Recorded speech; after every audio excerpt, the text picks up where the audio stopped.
যে রূপে থাকা দরকার ঠিক সে রূপে যদি আপনার পায়খানা থাকে অবশ্যই তাকে আপনি ভিটামিন B1, B2, B6 এবং পাশাপাশি ক্যালসিয়াম সেবন করাতে পারেন।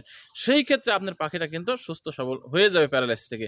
কিন্তু যদি দেখেন যে আপনার ওই পাখি আমাশা বা পাতলা পায়খানা, অবশ্যই ভিটামিন থেকে বিরত থেকে তাকে স্যালাইন, সর্বপ্রথমের ধাপ হচ্ছে ডাক্তারের কাছে যাওয়ার আগে যে আপনি একটা পাতলা পায়খানা আমাশা হয়েছে, এই ব্যাপারে মেডিসিনের সম্পর্কে ধারণা নিতে হলে ডাক্তারের কাছে বা অভিজ্ঞ খামারির কাছে যেতে হবে। তো এই যাওয়ার আগে আপনাকে সঙ্গে তার পানি শূন্যতা দূর করার জন্য স্যালাইন ব্যবহার করেন, কারণ তার পাতলা পায়খানা হতে পানি শূন্যতা হয়ে গেছে।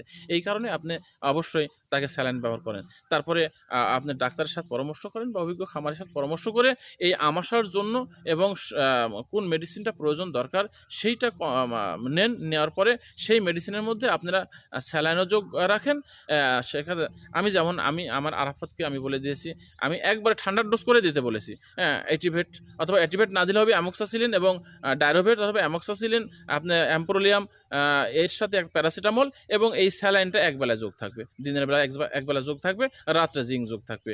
আল্লাহর রহমতে তার এই সমস্যার সমাধান হবে। তো আমি আরাফাতকে বলেছি সেটা অ্যাটিভেট দেওয়ার কথা বলেছি, যেহেতু তার পাখিটা বুডার অবস্থা তেমন যত্নভাবে রাখতে পারে না, অল্প জায়গার মধ্যে বেশি পাখি রাখছিলেন বিধায় সেই পাখিটা ঠান্ডাও লাগতে পারে।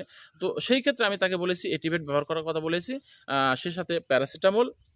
আর যদি